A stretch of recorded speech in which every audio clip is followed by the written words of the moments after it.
Rusame reader, Song, and today I will be reading to you from Everlasting War by Cake.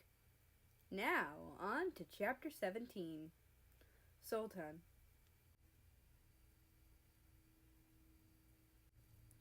Quickly, he ran down the corridors, his best friend on his heels. The palace was nearly empty, as most guards were guarding the outside of the palace and any servants weren't needed at the moment. Maybe we shouldn't teach everyone English. Now they can just be confused when we're talking about important stuff. Like what? The man replied, not slowing his pace to talk at all. Egypt, was the other man's reply. From what I've heard, he's doing fine. Saudi, he's literally halted his entire line. Prince Canada was polite enough to give him part of the front, and Prince Canada's troops have broken through the front line, and he's got the hardest front. He's not in complete power, and their strategies. Iran. He'll be safe. He's already written me a letter. He's with King Britain. I know what I'm doing, Turkey. You're a child. Saudi Arabia stopped. He hadn't thought too much about the fact that he'd be a father, only on the war. Turkey continued talking behind him, but he couldn't bear to listen. He had to let Iran leave to a kingdom at war when he was in such a vulnerable state. Saudi, Kurdistan brought you a letter. He turned around and took the letter, opening it quickly. He read through the letter thoroughly, sighing when he reached the end. Recall Egypt, and have Iran go to Muscovy.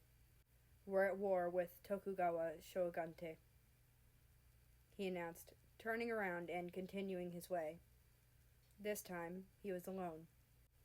Saudi Arabia walked outside, finding a bench to sit on. He now had to think about something he dreaded. Marriage.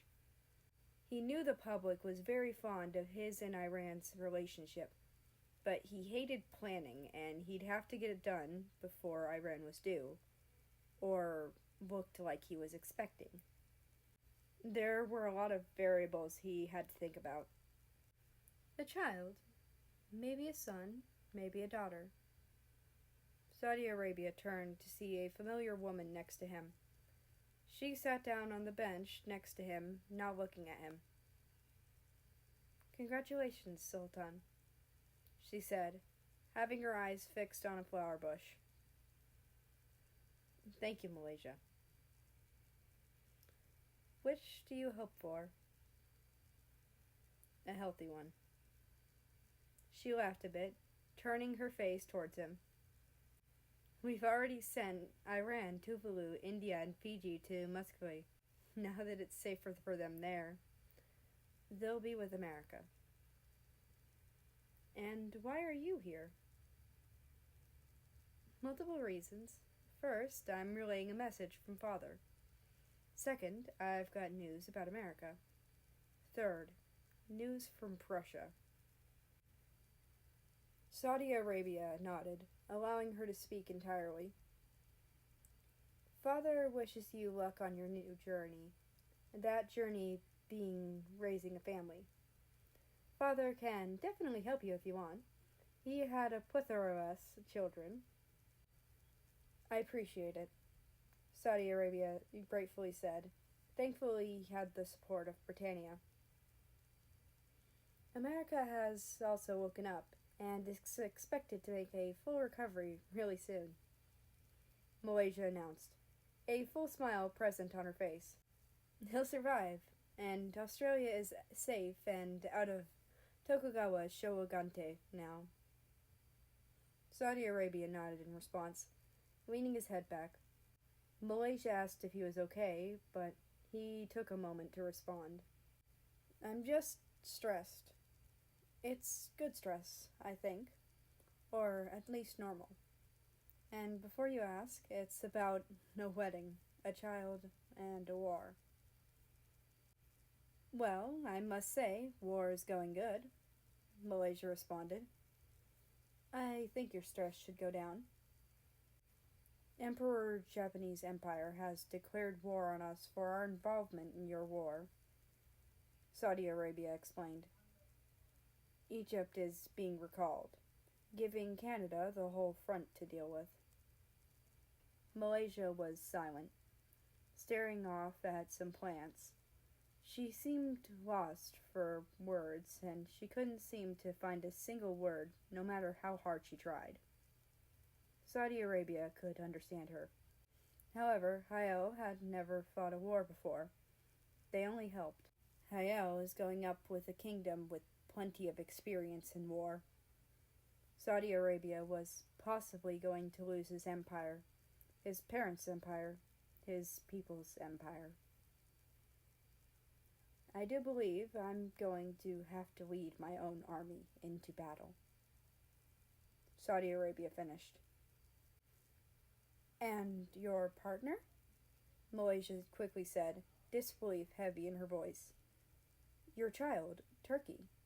There are more things to worry about than leading people into a battle that would kill you. It's hard to understand, I know, but they'll all be fine. I can't let anything happen to this kingdom. There's so many children that run in the streets and play in the gardens here, in the palace. They all deserve a life. The best life that can be offered to them. Tokugawa will take it all away. Their freedom, their life. I am willing to give my life so that the future generations of this kingdom can still call Hayao home. سعودی شما وارد جنگ نمی‌شوید. That roughly translates to, Saudi, you aren't going into battle. Saudi Arabia turned to see Iran walking towards him. He stood up quickly, surprised that he was there. من فردا در مسکوی خواهم بود. فقط باید مطمئن شوم که حالت خوب است. Iran explained, wrapping his arms around Saudi Arabia. That roughly translates to, I'll be in Muscovy tomorrow. I just needed to make sure you were okay. شما نمی‌توانید به جنگ با ارتش بروید. شما در قصر می‌مانید و در امان خواهید بود. تو هنوز وارث نداری. That roughly translates to, you can't go to war with the military. You're going to stay in the palace and stay safe. You don't have an heir yet. أنا آسف جدا. That roughly translates to, I'm so sorry. It was all Saudi Arabia can breathe out, holding Iran as tight as he could. He heard Malaysia behind them, walking towards them, but not saying anything. Maybe she did say something, but he couldn't hear it. He felt himself fighting tears. Focus on being a dad. Let Turkey and Egypt focus on the war, Malaysia said, standing a good few meters from them, respecting their space. Saudi Arabia didn't even know Malaysia knew Arabic, but he wasn't worried about that. He was worried about what Iran would say next. من حایل را ترک نمی کنم. من اینجا میمانم مهم نیست. شما چه میگویید؟ تو اینجا به من نیاز داری. با من بهتر میشی. استرس کمتر. That roughly translates to, I'm not leaving Hayao. I'm staying here, no matter what you say. You need me here. You'll be better with me. Less stress. Saudi Arabia didn't bother arguing. He never wanted to argue with him. He just continued to hold on to Iran, burying his head further into his shoulders. He let his tears fall into his partner's shoulder as another set of footsteps announced their approach, followed by a man speaking to Malaysia and Iran, possibly Saudi Arabia, but he wasn't really listening. He just wanted to hold on to Iran as long as he could.